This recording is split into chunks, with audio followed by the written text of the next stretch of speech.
Good afternoon, everybody, and welcome back to the 2014 Pokemon Video Game National Championships here in scenic Indianapolis, Indiana. My name is Evan Latt, and I am joined, as always, by my co-caster, Scott Galazza. We just witnessed the crowning of our first national champion here in Indiana. Corey took home that juniors title in an amazing three-game set. And Scott, I'm always impressed by how much all of our younger trainers continue to improve year on year.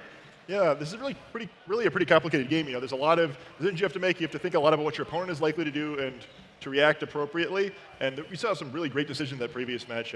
The champion really proved why he was the best player in the field this year. He was really good at anticipating his opponent's moves and made it look like it was maybe a higher age division than it actually was. Yeah, very good play by Corey. And we are about to go into our senior national championships matchup, the next level up. We are going to be looking at Mackenzie Karouzos versus Zack Thornberg. And we've actually got the competitors on the stage. I'm going to go ahead and toss it now to my good friend, none other than the Justin Flynn, on the main stage with the competitors. Hey there, Pokemon fans. I'm Justin Flynn, and I'm here with your two senior division finalists, Mackenzie Karouzos and Zack Thornberg. Guys, are you ready to battle? Yes. Yeah. All right. It looks like both players are ready to head in. They're going to get to their DSs, and we're going to see an epic battle. All right, great to hear from both those competitors. You can see the fire in their eyes already. And a big round of applause from our audience here, our great audience here who've been watching all of our matches so far, from TCG on to the video game championships that we're about to get into. Both these competitors looking like very strong players. Of course, they've made it to the finals. You can't be weak and make it to the finals. So I'm looking forward to an intense matchup here, hopefully one that's just as good as the last three that we saw. I think this should definitely be an excellent match. It's interesting to see we've got two players making their first appearance in the finals of Nationals tournament or play anything quite this level, but they're both very strong players. We've seen some success from both of them earlier in the season, and they're both coming off some pretty wins in the semifinals against some pretty high-profile opponents, including the champion from last year. I'm really excited to see this matchup. They've both got pretty interesting teams. We've got Kangaskhan on one side and Maul on the other, so kind of one of the classic matchups of this format. Maul does normally have the advantage there, so it'll be interesting to see if Mackenzie chooses to play into that matchup as the Kangaskhan player here, or if she tries to go another route and use her other Mega, as she could have a second option here depending on what she's using. Yeah, it's definitely going to be interesting to see how these players match up. We saw in the last game some pretty rogue options that we haven't seen much of throughout the tournament. Got a couple of them coming up in this game too. We'll be excited to see how they work out, as I'm sure players of these caliber are able to play them at the highest possible level. We're going to get into the game shortly, but until we do, I just want to run through just a little bit about these teams. Most importantly, I'm excited to see Gothitelle coming out from Zack's side. Gothitelle's a Pokemon we haven't seen a whole lot of so far in this format, but it's actually really disruptive this year. It has the Shadow Tag ability, which allows it to trap Pokemon, just like Mega Gengar, which we saw on stream yesterday. And it's very disruptive to Pokemon like Kangaskhan especially. It also can carry the moves like Charm to make it very dangerous for Kangaskhan to be trapped because it's not able to boost that attack with Power Up Punch anymore. So it just gets caught. It doesn't do a whole lot. It makes one of the best Pokemon in the format one of the weakest. So between that and Maul, it's going to be a very difficult time for Kangaskhan here. It was kind of a format we knew was going to be dominated by Kangaskhan. And it's not too surprising to see this team make it to the finals, focusing so hard on countering that Kangaskhan. I think it's a really smart play in this metagame, and I'm excited to see how it does in the finals. Yeah, and let's go ahead and take a closer look at each of these individual players, their accomplishments, and what teams they're using. On your screen, you're seeing Mackenzie Karouzos.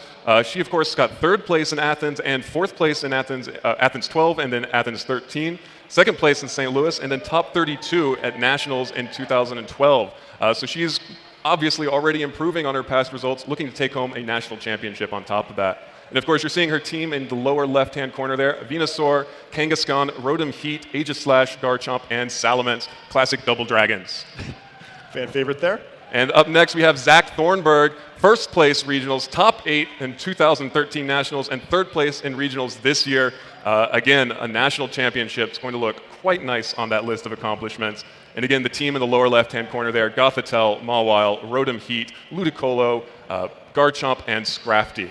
Scrafty, another one of those Pokemon we haven't seen too much out of, but an interesting team nonetheless. Yeah, interesting to see that we both have Scrafty and Ludicolo on this team. A lot of what they bring to a team is the move Fake Out, so interesting to see both of them on the same team. Create some different options here. Fake Out might be something that he considers very important to him. Also, kind of interesting with the top 8 finish for Zack in the past, probably have very high expectations coming to this tournament and getting to the finals now. I'm sure he's very eager to try to finish the job this time after coming so close last year. Yeah, definitely. And we are just about ready to get back into the battle for this first Game 1 of the Senior National Championships. Let me hear you guys cheering for these two great competitors. All right, there you see on your screen Mackenzie and Zack, and we are going to hop right into game. Again, just for reference, Mackenzie's team, Venusaur, Kangaskhan, Rotom Heat, Aegislash, Garchomp, Salamence, versus Zack running Gothitelle, Mawile, Rotom Heat, Ludicolo, Garchomp, and Scrafty that you see on your screen. Scott, can't begin to describe how excited I am for this match. I am too, and I'm sure these players are as well. So this turn's going to be really important for them to kind of calm down, figure out what their strategy is going to be, and figure out what they're going to need to do to beat their opponents here. They only have 90 seconds to figure this out, and usually the game is decided by this turn more than any other. It's very important to lead correctly, especially with Gothitelle involved. If you lead something that with Gothitelle combined with another Pokemon you just can't handle, you're going to go down quickly, early, and have a really hard time recovering. We mentioned that Gothitelle and Mawile create some big problems for Kangaskhan, so Mackenzie's going to have to take some time here to figure out how she's going to solve this. It's very important for her to figure out what the solutions could be here. It's possible that Venusaur is another Mega for her. She may want to consider that. It might match up a little bit better with this team, especially with some of the other Pokemon like Ludicolo, who aren't going to like dealing with the poison type for Venusaur nearly as much. She also has Garchomp, who I think is effective against a bunch of Pokemon on this team, such as Rotom, such as Mawile. So we'll have to see what she does here and figure out if she can kind of figure her way through this matchup a little bit. Yeah, and there you see on your screen a nice shot of our great crowd here in Indianapolis, Indiana, our two competitors, as we are going to hop straight into the game. You're totally right. That first, just even showing Gothitelle in team preview puts tremendous amount of pressure on these leads. Zack showing Gothitelle as his first Pokemon out, as well as that Rotom Heat, up against the Venusaur and the Aegislash. Smart leads from Mackenzie, that Aegislash giving her a nice out for the trap of Gothitelle. Yeah, smart plays on both sides here. Zack, obviously an expert at playing his team there. I'm sure he's used to seeing a lot of Aegislash leads because players know that they can use that option to try to get out of the Shadow Tag. So he leads the Heat Rotom with Gothitelle, gets the early advantage in that department since Aegislash definitely doesn't want to try to take an Overheat. But also Venusaur's out here, which is another nice choice. We see that as likely the Mega this game instead of Kangaskhan. A little more disruptive to these Pokemon. With the Thick That ability, it's not going to get blown up quite as easily by a potential Overheat. Could be threatening Sleep Powder on that Gothitelle here to try and prevent it from using anything like Trick Room. And neither of these Pokemon vulnerable to Charm, so Gothitelle's other main trick not going to be a big factor here. Yeah, and Rotom is going to switch out on Zack's side for that Scrafty. Going to bring in that Fake Out Pressure and the Intimidate. Not too big of a deal for the Venusaur or the Aegislash here, most likely, but does add additional pressure with the Fake Out and the Gothitelle. Venusaur does decide to Mega Evolve, goes ahead and bulks itself right up. It spent some time at the gym. And Aegislash taking a very conservatively start, going with the King Shield to protect itself from any incoming damage, while Venusaur does opt for the Sleep Powder onto Gothitelle, connects, and Gothitelle, well, first time out at the finals, and I guess it's been tired from the rest of this tournament because it's taken a snooze. Well, hopefully she'll wake up soon for Zack's sake. A very good first turn by Mackenzie there. She didn't switch out the Aegislash in spite of Rotom being out there. Perhaps was kind of, not falling for the bait there. Zack tried to stay a step ahead there, realized he had the counter to Aegislash out that was likely to switch because it could get out of that Shadow Tag, so he just tried to go a step too quick there, and she wasn't having any of it. So Scrafty is also actually a really good counter to Aegislash, though, with the taunt. It can stop it from using King Shield to switch back into its form, so one of the best counters to its ability to change forms. And Venusaur is going to go straight on the offensive here, dealing a little bit of damage to that Scrafty, and the taunt comes out like we expect onto that Aegislash, going to make sure that it can't use Substitute after the taunt or that King Shield while Gothitelle is still napping. A little bit of damage onto that Scrafty, but Scrafty's a pretty bulky Pokemon, and Venusaur is not necessarily known for its exceptional attacking ability. Yeah, I mean, if you want the offensive Mega, you pick something like Kangaskhan, you pick something like Charizard, you pick something like Mawile. Venusaur's more there as support. Sometimes that adds a great element to the team. We see it disrupting with strategies here, but had a whole lot of damage. Yeah, we can see it still trying to get some damage off the Sludge Bomb onto Gothitelle that's still sleeping. Been sleeping for quite some time now. While Scrafty gets off a second taunt onto Venusaur, not going to let Venusaur go ahead and launch any more of those sleep powders, while Aegislash again goes on the offensive and is going to Shadow Ball that Gothitelle. Will it get the KO? Yes! And Mackenzie breaks the trap by getting the KO on that Gothitelle after quite a few turns of sleep. It's going to be very relieving for her. She doesn't have to deal with Shadow Tag for the rest of this first battle. It's going to make it a lot easier for her to play because it makes the game more normal. It's not a very ordinary situation you have to deal with trapping. Only a couple Pokemon that are viable have the ability to do that, so it really changes the way you're used to playing the game. She can make things a little more normal now. One thing that is going to be tricky for her here is that she does have both of her Pokemon taunted, so Venusaur won't be able to use Sleep Powder on Mawile here, which should give it an advantage, and it does have a pretty good matchup with Venusaur when that is the case. Also, Aegislash is not going to be able to go back into its shield form unless it switches out first, which is likely what's going to have to happen here. Otherwise, it's going to be in danger of taking a big crunch from Scrafty here and evening the game up right back at 3. Yeah, I think you're right. I think the secret MVP of Zack's team so far has been those 2 taunts onto Venusaur and to the Aegislash, forcing Aegislash to stay in the blade form, which weakens its defenses while Mawile is out on the field, something you never want to be able to take free shots at weakened Pokemon. Venusaur is going to switch out to break that taunt in favor of the Rotom Heat on Mackenzie's side, and Mega Mawile does make an appearance on the field, going to go ahead and Mega Evolve, get that huge power boost while Scrafty goes for the crunch onto the Aegislash. The blade, it's so weak, it doesn't have its shield in front of it, and gets the one-hit KO from Scrafty onto Aegislash with that crunch. Huge knockout for Zack there, while Mawile's Play Rough is going to hit that Rotom Heat, dealing about half damage. Not very effective, but dealing some good damage, but does allow Rotom Heat just enough damage for Rotom Heat to be able to recover with that Citrus. Yeah, I'll be interested in seeing how that decision works out for Mackenzie. She kind of made a value decision there. She's decided that, I'm probably going to get Aegislash knocked out here unless, I'm really outsmarting him. He's just not expecting there's any chance I'll leave it in there. But she does get Venusaur back out for free. It's no longer taunted, so it can use Sleep Powder to disrupt that Maul if it wants to. Rotom's out in the field, also disrupting that Maul because it doesn't want to take an overheat. So she gets control of the battle back. Even though she gave up a Pokemon to do it, it's not necessarily a poor decision, right? You don't get extra points for winning 4-0. So perhaps she thinks this puts her in a better position to try to control the game from here. Momentum's a big deal in this game, and she kind of has gotten back to having a better board position than her opponent, so interesting play. Yeah, especially nice to get that Aegislash off the field while Scrafty and Mawile are both threatening it. Rotom does go for the overheat, gets the correct prediction onto that Scrafty, not going to hit that overheat into the Protect, and a critical hit takes out Scrafty, and Zack goes down a Pokemon this turn.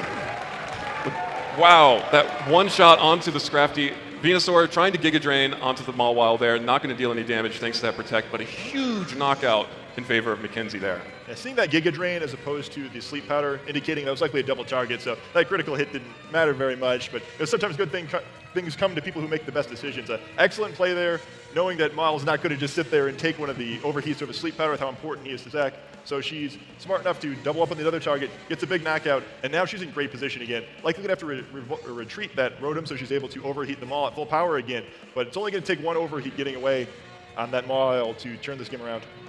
Not turn it around, but I clinch it probably. Oh, and the Sucker Punch is going to fail as the Rotom Heat goes for the Will-O-Wisp onto Mawile, gets the burn, cutting Mawile's attack substantially with a Sludge Bomb going off onto the enemy Rotom Heat for Mackenzie, and a Thunder Wave onto the Mega Venusaur. A lot of status spread this turn, but probably the most important status being spread in favor of Mackenzie here. Yeah, that burn's really going to put a timer on the rest of this battle. An interesting way for her to try to finish this battle up. Rather than going for the overheat, she picks the slightly safer route with the Will-O-Wisp, even though it has a chance to miss as well. By getting the burn on there, Miles becomes much less of a threat for the rest of the game, and having to deal with a critical hit Sucker Punch or something is less threatening. Yeah, and we can see the burnt Sucker Punch coming in, still doing a lot of damage with that critical hit, exactly as you predicted, Scott. But Mackenzie's Rotom Heat, even with the special attack drop from the first overheat, is going to deal so much damage to the enemy Mawile. Just not quite enough, still hanging on by a thread there. But this Thunderbolt coming back from Zack, still not going to get the KO onto Mackenzie's Rotom. And the Sludge Bomb back at Zack from Mega Venusaur. Both of Zack's Pokemon holding on at just a sliver of health. And that's about all she wrote for this game one, I think. Yeah, but how smart does Mackenzie look right now? Predicting the critical hit there. She's playing for the safest scenario right now. If she hadn't burned, instead she'd gone for the overheat, that critical hit would have caused her to lose this game. Instead, she plays it safely and takes the win. I think that's a lot of how you become a great player in this game, is you don't take unnecessary risks. So very, very smart play by her there. She gets the worst case scenario, but still wins because she's smart enough to play around it. So that's very impressive. I agree. Always a sign of a high-level player when you take the option that gives you the best possible chance to win, not the one that looks like the easiest. Really impressive play there. Of course, Zack did forfeit at the end of that, not wanting to give up any additional information. We've talked a lot in the previous streams about the importance of information in these best-of-threes, and we are about to go right back into Game 2, where we have to see if Zack can make any adjustments. So Zack's team, again, is going to be Gothitelle, Mawile, Rotom Heat, Ludicolo, Garchomp, and Scrafty up against Mackenzie's Venusaur, Kangaskhan, Rotom Heat, Aegislash, Garchomp, and Salamence. And Scott, knowing what we know now, how do you think Zack has to react against Mackenzie here? It's going to be tough. I think he's really going to have to try to mix things up a bit there. The way that first game played out, Mackenzie seemed to have control the whole way through. I thought in the first turn that Zack led a little bit better than she did, but she immediately turned that game around. As soon as she had control, she made decisions to stay ahead the whole way. I think that's probably going to be very disheartening, especially since I imagine he kind of went into this battle thinking he was the favorite. He was a former regional winner. Mackenzie doesn't have quite the same resume he has coming in here, but that was a very impressive first game there. So hopefully he didn't get too overconfident coming in this one, because it's going to be really tough for him to come back. I think that it's interesting, too, in the sense that Mackenzie's two Megas are both kind of countered by Mawile, but Maul didn't do anything that game, really. So Zack's job this game is going to have to be to find a way to get Maul free to get some attacks off, because it just didn't get anything done in the previous game. Yeah, I agree. Mackenzie did a great job of corralling that Mawile and making sure that it could not run rampant over her team. And we see the leads coming back out. Again, the Aegislash for Mackenzie, but with the Venusaur this time up against the Ludicolo and the Rotom Heat on the field for Zack. Ludicolo bringing that fake out pressure you've already mentioned right from the start, not having to worry about switching to get that Scrafty in. Yeah, I think that changing it up and bringing Ludicolo in makes sense here. It's going to be tough given that Venusaur is the Mega that his opponent was likely to pick, although it doesn't like dealing with Kangaskhan any better. But it does bring Fake Out, which helps. Maybe coming in perhaps instead of Scrafty. Another option that Ludicolo has here is that usually it comes with Assault Vest, which increases the special defense here. So even though there's a typing disadvantage against Venusaur, it's not quite so easy for Venusaur to knock out of the battle. So you'll be able to at least stick around a little while. It also help against Rotom for the same reasons. Lots of special attackers in Mackenzie's team, so it'll be able to stay around and do some damage with its excellent type coverage. Yeah, it's definitely going to be interesting to see how that Ludicolo reacts to this Mega Venusaur on the field now.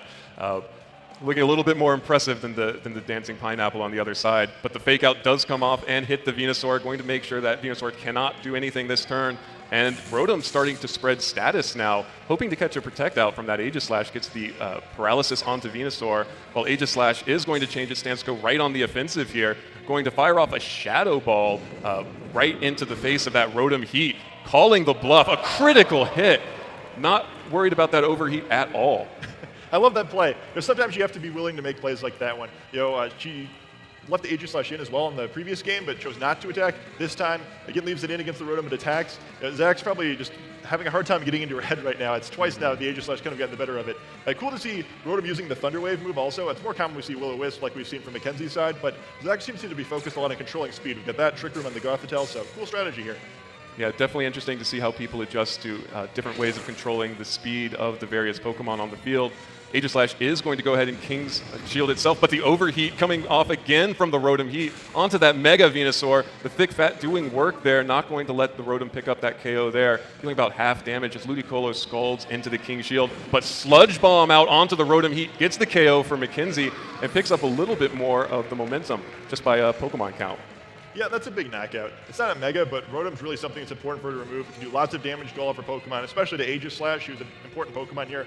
You got to assume that Zack is Maul is one of the two Pokemon in the back, and Aegislash with that substitute is really, really difficult for it to deal with because it pretty much has to rely on using Sucker Punch. So likely to see Scrafty Maul as the last two here, and if we end up with just Ludicolo and Maul left against Aegislash and something else, it's a pretty good position for her. So I'd like to see her try to work into that situation, and Zack's going to have to try to pick up a couple KOs without losing one of his here to prevent it. So important first knockout in this battle, especially since she's already going to get the momentum from winning the first game.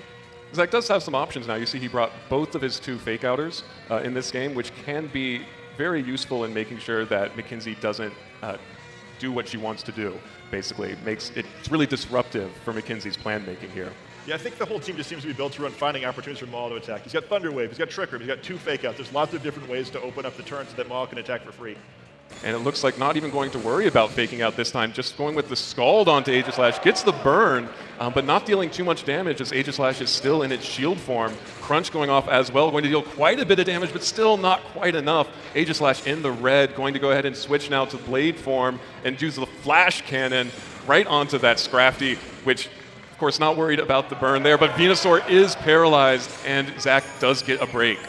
Yeah, I mean, that kind of happens, right? Sometimes the breaks go one way, sometimes the breaks go the other. We saw a critical hit in one direction, now a fully paralysis, which is a little more likely the other direction. And also the burn from Scald. The burn's going to negate those leftovers and add a little bit more damage. It prevents Aegislash from stalling out here.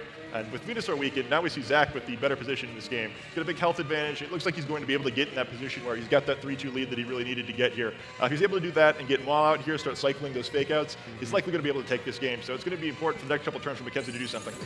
And it looks like Zack is going to go right on the offensive from the start, using that Ice Beam onto the Aegislash. Not very effective, but Aegislash not very healthy to begin with, so still gets the KO. Scrafty's Crunch onto that Mega Venusaur. We know how specially bulky it is, but can it withstand this Crunch? Yes. Survives with 28 HP. Sludge Bomb does connect with Ludicolo, dealing about half damage thanks to that Assault Vest and the incredible special bulk of that Ludicolo. Yeah, if she wasn't already aware of it, she likely learned the Assault Vest is there. In spite of a super effective hit, they're only doing about half its HP and damage. A little unfortunate for her in the sense that if it hadn't been fully paralyzed last turn, the Ludicolo would probably have been knocked out. But still gets some important damage on there. Likely puts it in range of an attack from Salamence here. Intimidate's going to weaken Scrafty, so she's not in an unwinnable position by any stretch of the imagination. This game's very much up in the air, especially depending on when her last Pokemon is. She could still have that Garchomp, which could be very effective, helping to finish off both of these Pokemon and having an advantage against Mawile, so we can get an Earthquake or two off. So she's still, depending on her last Pokemon here, she's still in pretty good shape. She seems to be kind of splitting damage here. She did some to Scrafty, some to Ludicolo. It's hard to anticipate what her last Pokemon might be, since she's not really clearing a win condition for either of them, unless she's just trying to get them both weak enough that she can use some spread moves to clean up. And we do see Salamence coming out. We've seen a lot of Salamence in this tournament so far. A heavy offensive threat, usually running that Choice Scarf just to get an attack in before anything else can happen. Of course, Zack may want to get some of those fake-out cyclings going, as we see Ludicolo does retreat in favor of that Mawile that's been hiding in the back this whole time. Is going to get the Intimidate off, again, onto the Mega Venusaur and the Salamence. Unfortunately, Salamence usually runs specially in this format, but does get the Draco Meteor onto that Fairy-type Mawile. No damage dealt, and the Crunch does get the KO on Venusaur. Very smart switch in from Zack there. Gets the KO, gets Mawile out onto the field safely, and is now free to have that Mawile Mega Evolve and deal some good damage, even though Rotom Heat is now on the field for Mackenzie. So we had seen the last time, so it's Rotom. But tough spot there with the Draco Meteor going into the Maul there. As you mentioned before, the Choice Scarf, by far the most common item on Salamence. It helps it, and the King has gotten dominated metagame. It gets both the Intimidate off and is able to attack before anything other than Sucker Punch. The problem with that here is that being locked into Draco Meteor means that it's not going to be able to do anything to Maul for the rest of the game. So as long as Rotom can go down here, it's going to be a win for Zack. Yeah, definitely. Zack now has identified his win condition as just getting that Rotom Heat off the field. And as soon as that happens, that should be good game. Mawile does go ahead and Mega Evolve for that Mega Protect, just to make sure that Rotom Heat doesn't get a free Overheat off. Draco Meteor does connect with the Scrafty, though. Going to deal some good damage there. Starting a little bit over a half. I don't know if this will get it. Yes, does get the KO. And it looks like Salamence can't do anything to Mawile, but gets the KO onto Scrafty, while Rotom is trying to Will-O-Wisp, doesn't want to get Sucker Punched before it can get an attack off, and out comes Ludicolo. Now this is getting exciting. Down to 2 Pokemon on both sides.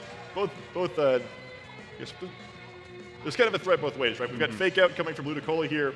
With the Protect down on Mawile, you'd expect Rotom to just blow it away with the Overheat, but it's not going to have that option here, so it has to Protect. Definitely has to Protect here. And Ludicolo, we're going to see if Ludicolo will be able to Fake Out anything. No, Fake Out's the Rotom again. Salamence is going to keep trying to Draco Meteor. Really has to be fishing for a critical hit here, thanks to the special attack drop from the Draco Meteor and the Assault Vest, dealing a little bit of damage. Important chip damage onto Ludicolo here, but the play rough from Mega Mawile, getting the free KO onto Salamence, making sure that nothing can hurt that Ludicolo anymore. So we created a pretty awkward situation for Mackenzie there. She looks like she's in a big hole down 1-2 here, but depending on how this plays out, she could actually still take the game. The obvious play for the Maul here is to protect, not wanting to get overheated here, but Ludicolo obviously able to do some big damage here. It's got the Assault Vest, so if it does overheat first, it's likely going to have trouble finishing it off, but we see a Sucker Punch instead. Sucker Punch does come out from Zack. Mackenzie was trying to get an attack off from that Rotom. Is going to be able to recover some HP with that Citrus Berry there. And the Overheat does come off, and it will connect. And it will connect with Ludicolo. Going to deal just enough damage to get the KO there. Wow. Gets the KO onto Ludicolo, but still leaves that Mawile up, and now Rotom is at -2 special attack. Absolutely the right play. I didn't quite get a chance to get around to talking about it, but that was sort of the play. If Mawile protects, or, really, I guess even with the Sucker Punch, taking out Ludicolo and removing the threat of Scald puts her in a much better position than taking out the Maul, even though on the surface, that's the bigger threat is the Mega. Now she has the option of Will-O-Wisping it, and after that, she's going to have a really hard time taking any damage. Rotom does Will-O-Wisp, and it does connect with the Mawile. Mawile not going for the Sucker Punch again here, uses Play Rough, but of course burned and resisted, deals some decent damage. A critical hit, that'll do it. Does take some burn damage, but now Rotom has to be a little bit worried about maybe another critical hit coming, or maybe a couple Play Roughs if an Overheat misses. Yeah, the critical hits are always going to make this a little more interesting. You'll see her try to stall out a little bit here, the Protect, but what's really going to happen here is sooner or later, she's going to get to the point where she's going to have to try to fire an Overheat. If she's critical hit by Sucker Punch, she will lose. Otherwise, she will win unless Overheat misses, in which case we get another interesting scenario where she loses a little bit more health and things get really interesting. And we're going to see that play out right now. Mawile does get the Sucker Punch off, and it's not quite enough. 14 HP. Rotom Heat's Overheat is going to connect with that Mawile. It's going down. The health bar's going down, and it gets the KO! Mawile faints, and Rotom Heat wins it for Mackenzie. What a brilliantly played series by her. Wow. I'm really impressed. It just seemed like Look at that crowd. the crowd is going crazy, and they should be. She really deserves this. A really brilliantly played series by her. I wasn't quite sure what to expect in this matchup. It seemed like Noah had a great matchup against her team, but she controlled it extremely well. She always seemed to have the advantage there. She made great plays on almost every turn. A really, really impressive showing. Yeah, very impressive showing from Mackenzie there. I'm breathless. That was an amazing ending there. What a tense second game. Yeah, it was so close the whole way through. It looked like Zack had taken control, but she was able to get back in it. She just rode him really intelligently, both the first game and the second game. She got the burn out the right time. She attacked at the right time. She took out the right targets she needed to. Yeah, both games she didn't just go straight after the mile. She did other things first. She prioritized her targets correctly, and she just finished that game extremely well. I'm very impressed by how well she finished that one off. Yeah, and I think that you correctly identified one of the most important moments of this game was when she sacrificed her own Aegislash, correctly recognizing that that wasn't the most important Pokemon to have out on the field right now, and she needed to get some of her other threats in to pressure the potential Mawile in the back and its supporting cast. And like we mentioned at the time that play was made, that's really the sign of one of our better players. Yeah, that's the thing, right? I mean, a lot of times you're playing the game, it's easy just to try to conserve everything. You're not sure what you're going to need later, so you just try to keep all your Pokemon alive, just in case. But that's not really the right way to play the game, right? In order to win, you need to keep the right Pokemon alive to get them out of the right situations to win. And she did a great job of doing that. She always had what she needed at the right time, and she was able to get it out in the field quickly. Just did an excellent job there, controlling the game. Really dominant performance by her. Yeah, very impressive. And as we mentioned at the start of this match, the play level in these lower levels just keeps increasing year by year by year. And I can't wait for next year's national championships if this one's any indication. But right now, we are ready to go back to the Justin Flynn on the main stage with Mackenzie for the trophy presentation. All right, Pokemon fans, let's hear it again for Mackenzie Karouzos, your Seniors Division National Champion. Mackenzie, the trophy, it's yours. Are you excited? Yeah. I believe, actually, she might also potentially be the first female national champion as well. So let's hear it in the Seniors Division. Let's hear it again, guys. Mackenzie, congratulations. I believe that we're going to go back to the stage. Yeah, definitely a great championship there for Mackenzie. Very exciting. You could see the crowd really loving it as well. Really some flashy plays that came out there, and just an impressive match of Pokemon all around. And I don't want to take anything away from Zack. He played his game very well as, also. And the trap didn't work game one, and then Mackenzie made some great adaptations game two. But I think both of these players played at a very high level. Yeah, I think if anything, you should add to Zack, right? I mean, he was a great opponent. I said a great resume. He had a great tournament here to get to the finals, and that kind of makes the win that much more impressive. I think he was the better-known player going in. Probably a lot of players watching the match would have expected him to pull this out. And the fact that she beat him so handily just makes it that much more impressive she was able to win. An excellent, excellent match, and I'm really impressed by both players. I think they'll both do really well at the World Championships. Definitely very excited to be able to speak with Mackenzie very shortly, but we're going to take a quick break, and then when we're back, we'll have Mackenzie at the desk for a short interview. Welcome back, everybody, to the 2014 Pokemon Video Game National Championships. My name is Evan Latt, and I'm here with our newly crowned Senior National Champion here in Indianapolis, Mackenzie Karouzos. First off, congratulations. Thank you.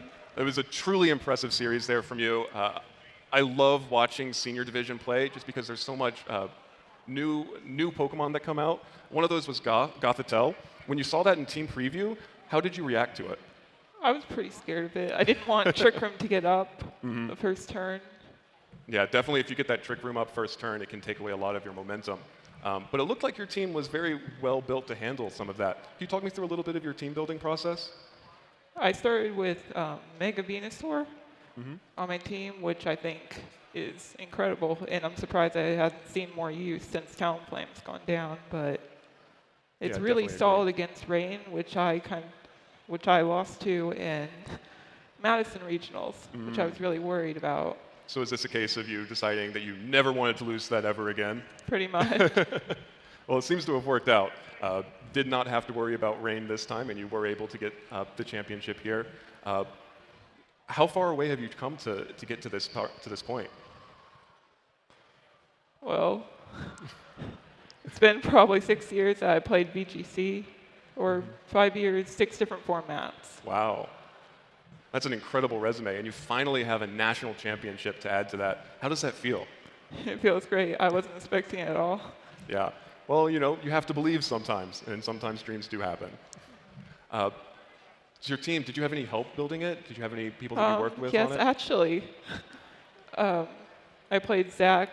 We team builded Really? a few nights before, or I tested out the team. nights before. Wow, so what was it like facing him in the finals then? It was incredible. He's an incredible player. Wow. Well, it's always a pleasure to see two friends playing in the finals together, and that must be an amazing feeling. Do you have any shout-outs that you want to give to people who've helped you on your way besides Zach, family, friends? It's okay. You can do it all on your own. Yeah. All right. Well, we're going to go ahead and kick it back to break, and when we are back, we'll be here for the Masters National Championships. But again, Mackenzie, congratulations on this victory. I'm sure it means a lot. And let's hear one last round of applause for Mackenzie Karouzos here, everybody. Congratulations again. Thank you. All right, and we'll be right back.